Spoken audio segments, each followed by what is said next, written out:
बिस्मिल्लाहिर्रहमानिर्रहीम। अस्सलाम वालेकुम जी, कैसे हैं आप सब? उम्मीद करती हूँ सब खैरियत से होंगे। मैं भी बिल्कुल ठीक हूँ। तो जी रमज़ान और रोज़ों ईद के बाद आ गए अपनी रूटीन पे वापस, जो कि एज़ यूजुअल होती है। तो यहाँ पे जो नए कपड़े थे वो मैंने हाथ से धो लिए, बाकी जो मशीन लगने वाली थी ना मैंने मशीन लगा ली। और फिर जी पिछले कुछ दिनों से हस्बैंड की तबीयत इतनी ख़राब थी, कभी उन्हें किसी डॉक्टर के पास लेके जा रही थी, कभी किसी के पास। दम दरूद जो हो सकता था मैंने करवाया। 12 दिन हो गए हस्बैंड का बुखार उतरने का नाम ही नहीं ले रहा।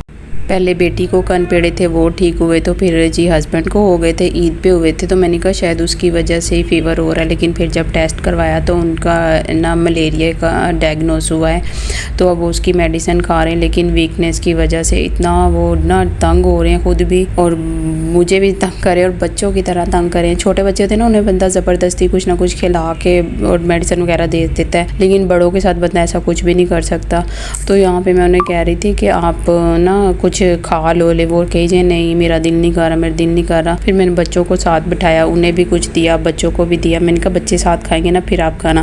फिर मेरी बेटी कहती थी बाबा आप ये खा लो, जब वो कहती थी वो फिर चुप करके खा लेते थे। मैंने कहा हाँ, बस सारा तंग करना ना जो बीवी के लिए ही है, बच्चों की बात तो आपने फ़ौरन मान लेनी होती है। तो साथ में यहाँ पे ना ये असल में है ये सारा रात का ही काम, लेकिन ना मैं इतना थक चुकी थी कि डॉक्टर के पास जाओ, बच्चों का देखना और सारा कुछ करना मुझे खुद ही करना पड़ रहा था। तो इतना मैं थक गई थी कि मेरा से ना रात में मैंने कहा चले मैं अभी बच्चों को सुला के ना फिर काम करती हूँ, लेकिन मैं बच्चों को सुलाती खुद ऐसा सोई कि फिर अगली सुबह ही मेरी आँख खोली तो कोई भी किचन का काम नहीं हुआ था। तो फिर मैंने कहा चलें किचन को पहले क्लीन कर लेते हैं और फिर साथ बाकी जो नाश्ते वगैरह के काम है वो करते हैं।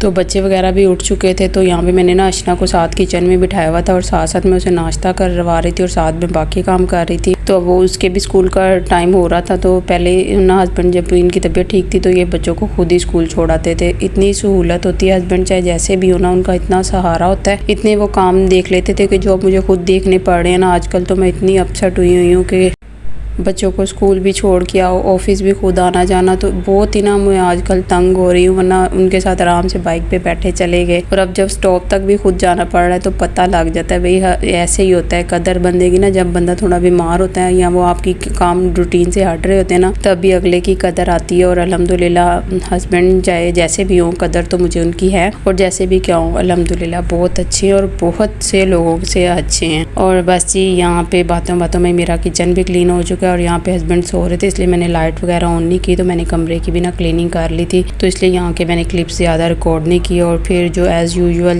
मैंने लास्ट पे किचन को वॉश कर दिया था, क्योंकि ना बहुत दिनों से ये इग्नोर हो रहा था। सिर्फ मैं फर्श पे ना वो फेर देती थी झाड़ू और तपड़ी फेर देती थी, तो काफ़ी आज गंदा लग रहा था। मैंने कहा चलने लगे हाथ आज इसको भी वॉश कर ही दिया जाए। तो किचन का फ्लोर वगैरह क्लीन करने के बाद मैंने झाड़ू वगैरह फेर ली थी। और मैंने बताया ना कि 2 दिन से घर में मैं सिर्फ झाड़ू ही फेर रही थी, तो इतना वो अजीब सा घर हो रहा था, मुझे खुद ही देख के उलझन हो रही थी। क्योंकि ना मेरा सबसे ज़्यादा ध्यान ना इन 2 दिनों से मेरे हस्बैंड की तरफ था, इतना ये ज़्यादा ही ना बिल्कुल ही चौपाई पे ही लग गए थे। तो अब तो अल्हम्दुलिल्लाह काफ़ी तबीयत बेहतर है। तो फिर मैंने कहा चलें अपने व्लॉग्स को भी कंटिन्यू किया जाए। और फिर वैसे भी मेरे 2 व्लॉग्स ना गलती से ही मेरे से डिलीट हो गए हैं, जो कि मैंने ईद के चौथे दिन का और ईद के बाद जो मैंने लास्ट छुट्टी वाले दिन का व्लॉग बनाया था, मेरे 2 व्लॉग्स डिलीट हो गए थे, और जिसकी वजह से मैंने वो अपलोड भी नहीं कर पाई थी। और फिर जी बस इसी तरह बातों बातों में मेरे जो आम रूटीन के काम होते हैं वो मैंने कर लिए हैं। और अगर आप लोगों को मेरी वीडियो अच्छी लगी तो मेरी वीडियो को लाइक करें, शेयर करें, मेरे चैनल को सब्सक्राइब करें। और जी लास्ट में मैंने ये कहना था कि मेरे हस्बैंड के लिए आप लोगों ने ज़रूर दुआ करनी है कि अल्लाह ताला उनको पूरी तरह से ठीक कर दे। बस जी यही थी मेरी आज की वीडियो। Thanks for watching. अल्लाह हाफिज़।